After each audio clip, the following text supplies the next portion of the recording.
Hello friends, welcome to my channel digital communication. आज हम बात करने वाले हैं एसएससी में आई हुई एक वैकेंसी जिसका नाम है scientific assistant in Indian meteorological department examination 2017। ठीक है, जैसा कि आप लोगों ने फॉर्म फिल कर ही लिया होगा। ठीक, तो जैसा कि आप जानते हैं इस वैकेंसी में क्या हमें physics, computer science, electronics and telecommunication में जिन्होंने भी अपनी डिग्री या डिप्लोमा हासिल किया है, ये वैकेंसी उनके लिए है। ठीक है, तो हम अब बढ़ते हैं अपने नोटिफिकेशन की तरफ। नोटिफिकेशंस में क्या क्या डिटेल्स हैं और ये एग्ज़ाम में क्या क्या सिलेबस आने वाला है और एग्ज़ाम कब है, हम इस डिटेल पर बात करेंगे। ठीक है फ्रेंड्स, देखिए ये जो नोटिफिकेशन है ये आया है हमारा 18 जुलाई 2017 में।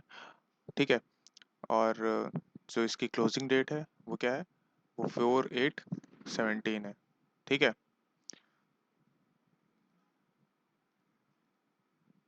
ठीक है, तो इसकी क्लोजिंग डेट क्या है, 4 अगस्त 2017 थी। ठीक, और जो ये एग्ज़ाम होगा ये हमारा एग्ज़ाम कब है, 20 नवंबर से लेकर के 27 नवंबर तक के बीच में होगा। ठीक है, जो कि इसी साल के एंड में होना है। और ये क्या है, ये कंप्यूटर बेस्ड एग्ज़ाम है, मीन्स क्या एक ऑनलाइन होने वाला है, जैसा कि हम यहाँ पे देख पा रहे हैं। ठीक है, हम बढ़ते हैं आगे अपने एलिजिबिलिटी के तरफ। ठीक है, क्या क्या इसमें एलिजिबिलिटीज़ थी, क्योंकि बहुत बहुत ही इंपॉर्टेंट है। ठीक है, देखिए एलिजिबिलिटी जो है यहाँ पे बहुत ही आपको ध्यान देने की बात थी क्या, आपके 10+2 में क्या physics and mathematics as a core subject होना चाहिए था। ठीक है, और जो आपकी डिग्री या डिप्लोमा है वो एटलीस्ट 3 ईयर का ड्यूरेशन में होना चाहिए था। ठीक है, और जो यहाँ पे आपकी बैचलर डिग्री मांगी गई है वो या तो फिजिक्स या तो कंप्यूटर साइंस या इंफॉर्मेशन टेक्नोलॉजी या कंप्यूटर एप्लीकेशन आपका क्या होना चाहिए, एज अ सब्जेक्ट होना चाहिए। या फिर आपने डिप्लोमा किया हो इलेक्ट्रॉनिक्स एंड टेलीकम्युनिकेशन इंजीनियरिंग में, या डिग्री हो आपके पास। ठीक है, अगर आपके पास डिग्री या डिप्लोमा है तो आपको एटलीस्ट 60% मार्क्स होने चाहिए, यानी कि फर्स्ट क्लास होना चाहिए आपके पास। ठीक है, और जो 6.75 CGPA होना चाहिए 10 पॉइंट की स्केल पे। ठीक है, ये बहुत इंपॉर्टेंट चीज़ है। ठीक है, अब हम लोग बढ़ते हैं अपने एग्ज़ाम के स्कीम की तरफ। ठीक है, कि एग्ज़ाम कैसे कैसे होगा। ठीक है, देखिए इस एग्ज़ाम में क्या होंगे, 200 क्वेश्चन आएंगे जो कि 200 मार्क्स के होंगे। ठीक है, पेपर जो होगा वो फर्स्ट पार्ट और सेकेंड पार्ट में डिवाइड होगा। ठीक है, जो हमारा फर्स्ट पार्ट है, ठीक, जैसा कि हमारा फर्स्ट पार्ट है वो क्या है, उसमें 4 सेक्शंस हैं। पहला जो है वो जब वो हमारा होगा जनरल इंटेलिजेंस एंड रीजनिंग का सेक्शन होगा। ठीक है, जो हमारा सेकंड सेक्शन होगा वो क्वांटिटेटिव एप्टीट्यूड का होगा। जो हमारा थर्ड सेक्शन होगा वो इंग्लिश लैंग्वेज एंड कम्प्रिहेंशन का होगा। ठीक है, और जो फोर्थ सेक्शन है वो है जनरल अवेयरनेस का। ठीक है, ये पार्ट 1 के सेक्शंस हैं, और क्वेश्चंस कितने आएंगे, 20-25 क्वेश्चंस आएंगे इक्वली, यानी इक्वली डिस्ट्रीब्यूटेड होगा ये। ठीक है, तो फर्स्ट पार्ट में 100 क्वेश्चंस हो गए। और पढ़ते हैं सेकंड पार्ट की तरफ। ठीक है, सेकंड पार्ट जो आएगा उसमें फिजिक्स, 3 सेक्शन होंगे, फिजिक्स होगा। ठीक है, और कंप्यूटर साइंस और इंफॉर्मेशन टेक्नोलॉजी से रिलेटेड क्वेश्चंस होंगे। ठीक है, और जो यहाँ पे हमारा थर्ड सेक्शन होगा वो इलेक्ट्रॉनिक्स एंड टेलीकम्युनिकेशन इंजीनियरिंग से होगा। ठीक है, जिसके क्या टोटल क्वेश्चंस 100 होंगे। और हमें टाइम कितना मिलेगा, हमें टाइम केवल मिलने वाला है 200 क्वेश्चंस के लिए 120 मिनट्स ओनली। टोटल टाइम कितना है, 120 मिनट्स ओनली। ठीक है, यानी कि हमें काफ़ी फास्ट रखनी पड़ेगी स्पीड। ठीक है, और इसमें नेगेटिव मार्किंग भी होगी। ठीक, अब पार्ट 1 पे आते हैं सिलेबस में। जनरल इंटेलिजेंस एंड रीजनिंग है फर्स्ट पार्ट में, पहला सेक्शन। ठीक है, दूसरा जो है क्वांटिटेटिव एप्टीट्यूड है।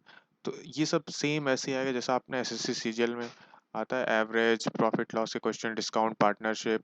ठीक है, इस टाइप के क्वेश्चन ही आएंगे। फिर इंग्लिश लैंग्वेज में आते हैं, यहाँ पे क्या आएगी, इंग्लिश ग्रामर आएगी, वोकैबुलरी आएगी, सॉरी वोकैबुलरी आएगी। ठीक है, स्पेलिंग्स आएंगे, सिनोनिम्स एंटोनिम्स आएंगे। ठीक है, जो फोर्थ सेक्शन होगा इसका होगा जनरल अवेयरनेस का। ठीक है, जैसे करंट अफेयर्स हो गई आपकी, या ज्योग्राफी हो गई, हिस्ट्री हो गई, इससे रिलेटेड क्वेश्चन आएंगे, और बेसिक साइंस। जो पार्ट सेकंड में आते हैं, पार्ट सेकंड में जो होगा हमारा फिजिक्स। फिजिक्स पहला सेक्शन है जिसमें क्या देखिए मैकेनिक्स है, ठीक है, थर्मल फिजिक्स है। ठीक है, फिर आपका क्या है, फिर यहाँ पे देखिए आपका वेव एंड ऑसिलेशंस हैं। ठीक है, ऑप्टिक्स भी है आएगी। ठीक है, ऑप्टिक्स के क्वेश्चंस भी होंगे, इलेक्ट्रिसिटी एंड मैग्नेटिज्म के क्वेश्चंस भी हो सकते हैं। तो पूरा ये आपका इंटर का सिलेबस है। एटॉमिक स्ट्रक्चर हो सकता है, ठीक है, बेसिक इलेक्ट्रॉनिक्स हो सकती है। तो पूरा ये आपका 10+2 की फिजिक्स का सिलेबस है। ठीक है, अब आते हैं कंप्यूटर साइंस इंफॉर्मेशन की बात। तो यहाँ पहले कंप्यूटर के हिस्ट्री से रिलेटेड क्वेश्चन आ सकते हैं, ठीक है। ऑपरेटिंग सिस्टम से रिलेटेड क्वेश्चन आ सकते हैं, ठीक है। वर्चुअल मेमोरी वगैरह क्या होती है, इससे रिलेटेड क्वेश्चंस हैं। फिर आपका फाइल सिस्टम से रिलेटेड क्वेश्चंस हैं, इनपुट आउटपुट सिस्टम्स हैं, ठीक है। जो कि आपका इंटरफेस वगैरह कैसे होता है हार्डवेयर के साथ, ये सब पूछा जा सकता है। असेंबलर से आएंगे क्वेश्चंस, बेसिक नॉलेज होनी चाहिए असेंबलर की। Fundamentals of programming, Unix Linux में कैसे प्रोग्रामिंग होती है। और जो मोस्ट इंपॉर्टेंट है वो है डाटाबेस मैनेजमेंट सिस्टम, ठीक है। डीबीएमएस से काफ़ी क्वेश्चन आते हैं। इसके अंदर होता है आरडीएमएस, आरडीबीएमएस, ठीक है। रिलेशनल डाटाबेस मैनेजमेंट और एसक्यूएल से बहुत क्वेश्चन बनते हैं। तो प्लीज़ आप इसको देख लीजिएगा ध्यान से, ठीक है। इंटरनेट टेक्नोलॉजी से क्वेश्चन जैसे टोपोलॉजीज से आएंगे, लेयर्स होती हैं ओएसआई लेयर वगैरह, उनसे आते हैं। आईपी टीसीपी आईपीज आते हैं, ठीक है। तो ये सब आता है इसमें। और यहाँ पे एक ध्यान देने वाली बात है, इसमें क्या है, जीआईएस से भी क्वेश्चन आएंगे, ज्योग्राफिकल इंफॉर्मेशन सिस्टम। जो सैटेलाइट डाटा से इमेजेस मिलती हैं, उनकी कैसे एनालिसिस करते हैं, ये सब से भी क्वेश्चन आ सकते हैं। अब बढ़ते हैं थर्ड सेक्शन की तरफ, ठीक है।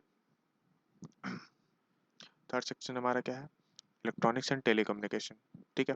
तो जो इलेक्ट्रॉनिक्स एंड टेलीकम्युनिकेशन से क्वेश्चन बनेंगे, उसमें पहला इलेक्ट्रॉनिक्स है, ठीक है, जिसमें बेसिक्स होगा। उसके बाद फिर क्या आएगा आपका, आपको देखिए यहाँ पे देखिए, ट्रांजिस्टर एज स्विच या ट्रांजिस्टर से रिलेटेड, मॉसफेट से रिलेटेड क्वेश्चंस, मल्टी वाइब्रेटर्स हो गए, ठीक है। और आपका डिजिटल इलेक्ट्रॉनिक से क्वेश्चंस बनेंगे, ठीक है। फिर आते हैं टेलीकम्युनिकेशन। टेलीकम्युनिकेशन में आपको क्या क्या पढ़ना पड़ेगा। टेलीकम्युनिकेशन में आपको बेसिक एंटीना का नॉलेज होना चाहिए, ठीक है। सिंगल साइड बैंड, ठीक है, एफएम एएम वगैरह सब होना चाहिए, ठीक है। फिर उनका यहाँ पे एसएसबी भी दिया हुआ है, सिंगल साइड बैंड भी, ठीक है। और फ्रीक्वेंसी मॉड्यूलेशन वगैरह सब है, पल्स मॉड्यूलेशन है, डेल्टा मॉड्यूलेशन है, ठीक है। रेडियो रिसीवर्स हैं, मल्टीप्लेक्सिंग, एफडीएम टीडीएम भी है, ठीक है। तो ये सब ओवरऑल आपका ही आएगा, ठीक है। Thanks for watching this video, thank you.